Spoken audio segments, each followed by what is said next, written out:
What I'm learning about grief is that this friend doesn't intend to leave me, but promises to hold my hand, to carry my memories. A friend who will bear witness to my love as I venture toward the next day and the following night.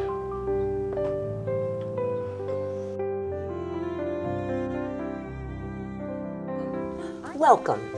While the first episode of The Journey of Grief was an overview, this second episode deals with strategies for coping with grief with a focus on the mourner.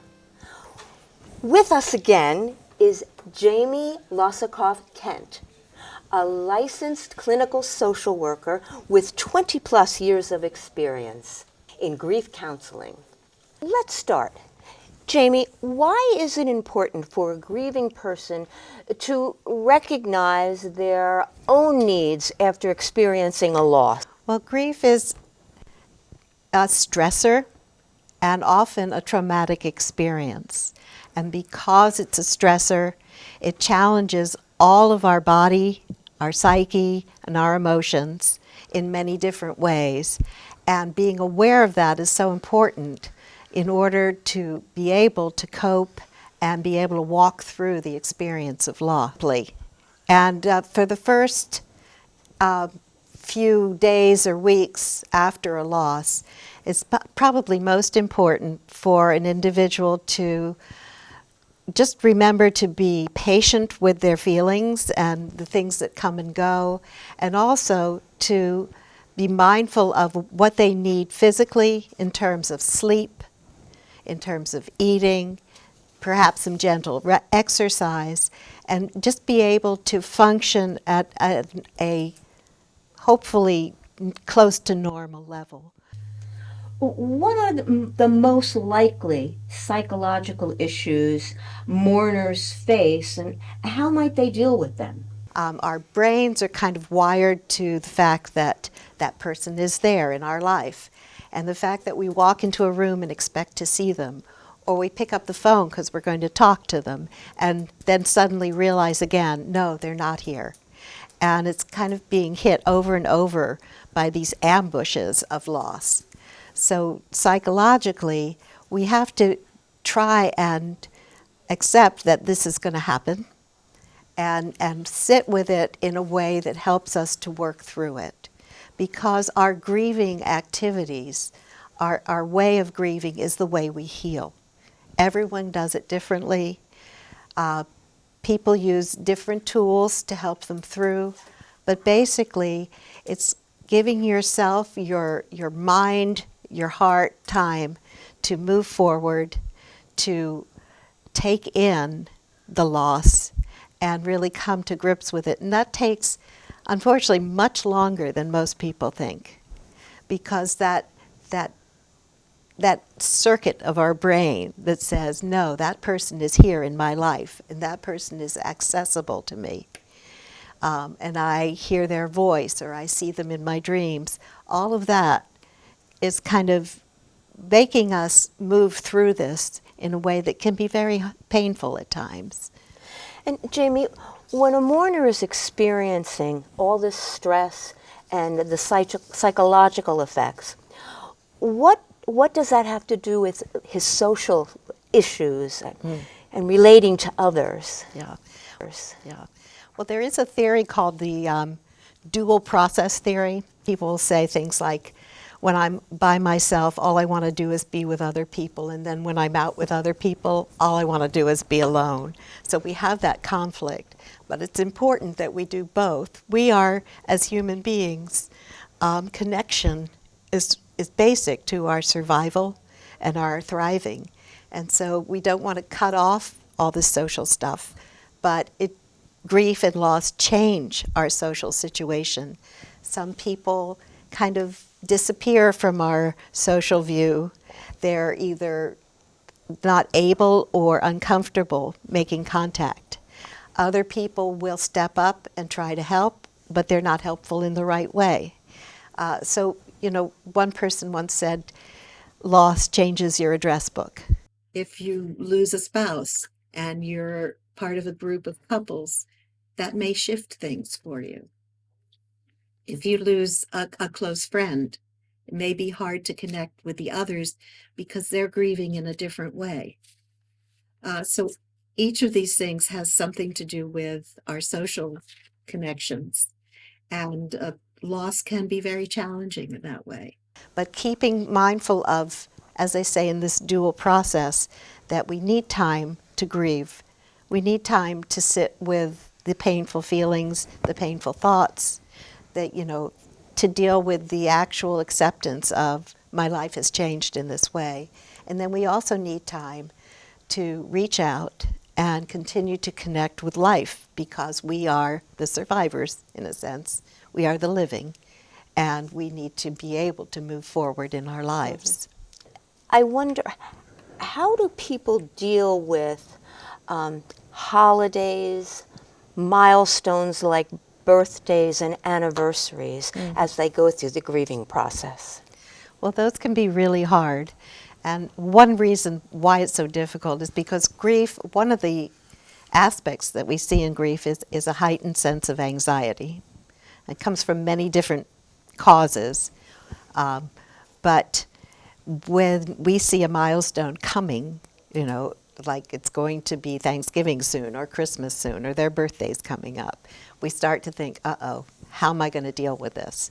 And we do know that the anxiety that we feel in anticipating that is often much worse than the day itself. So one thing that can help tremendously is to make a plan. Say, this is coming up. Who do I want to be with? Who do I not want to be with? What would I like to do?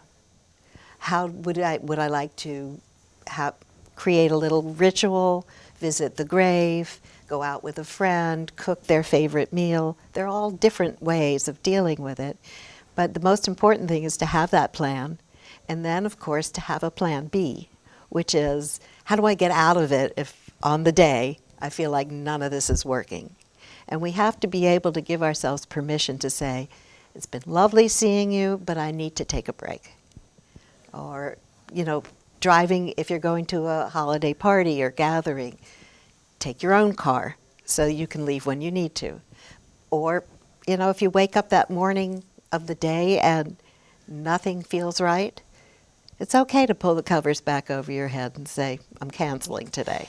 So what I hear you saying is that the grieving person really needs to put themselves first and to be in touch where they are, how they're feeling, and give in to that.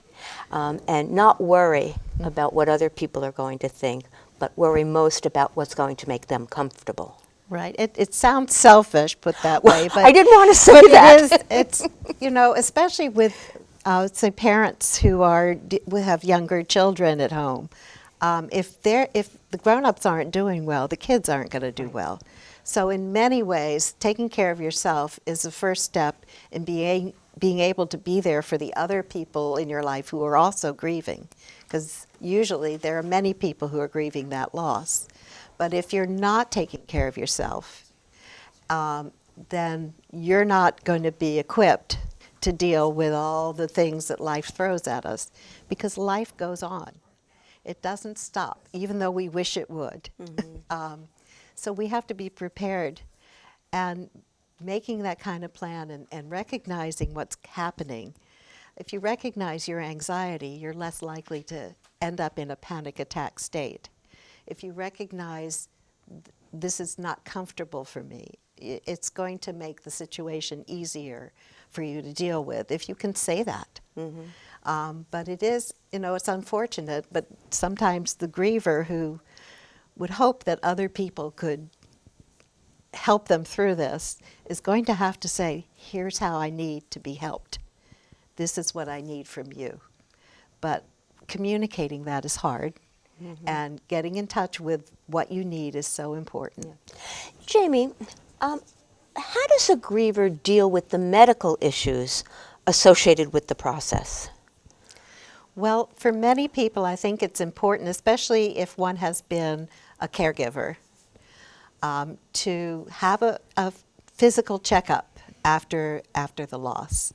There are so many systems in our body that are affected by the stress of caregiving and the stress of grief, that it really is important to get checked out. Also because at the time that you're caring for others, you're often neglecting your own needs. So not noticing aches and pains, putting off appointments.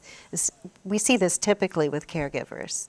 And so it's important to get that, baseline and make sure that if you're hypertensive or diabetic or have other issues, that your medication is adequate and that your stats look okay. Okay. Now, in addition to regular medications, what about medication to deal with grief? Well, unless one has a prior mental health issue and is already taking medication, typically for depression or anxiety, I would not recommend that as a first stop. Many people have trouble sleeping. That can be a problem. There are tools to help with that. There are anything from the programs on your phone to yoga, breathing exercises, those kinds of things that can help with that. As a last resort, if sleep is a big issue, it is important to talk to a medical person and get some help. With mental illness, if you've been dealing with that or had problems with that, with depression or anxiety in the past, and you are on medications, you may need that adjusted at this time. So checking in with the psychiatrist or whoever has prescribed that would be a good idea to move forward in our lives. Mm-hmm. And you are a professional counselor, you run a grief group. Perhaps you could tell us a little bit more about why it's important for people to recognize that it's okay to grieve, but they probably do need help. And joining a group is not an embarrassment. And with a grief group, you'll be with others who kind of get it. They're not all experiencing the exact same thing, but they are going through something very similar. So if you feel overwhelmed and need to cry, the group's going to, be there. They're not going to say, oh, this is embarrassing, or here, have some tissues. They're going to say, yeah, I get it. If you're angry one day, the grief group can understand that. There's so many different emotions that cycle around and around when we're grieving. Mm-hmm. So a group can be very helpful. Yeah. Again, can you remind us of what kind of resources are available in our community? Well, in Bennington County, there are a few churches that offer grief support. And for many people, their clergy is a source of support. We also, through the VNA Hospice here, offer grief groups.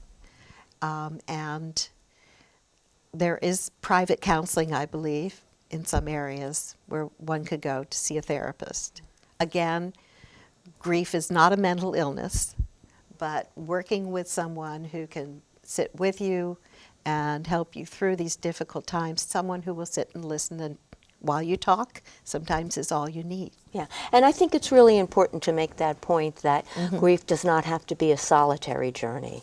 No. It is a profound experience, but others have similar experiences, as you point out.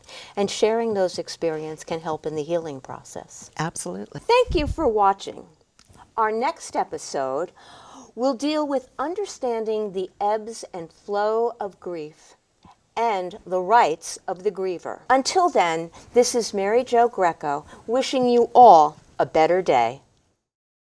What I'm learning about grief is that it need not be a heavy gray shawl to wrap myself in, clutching my arms tightly across my chest. Nor need it be a granite rock that I should try to push away.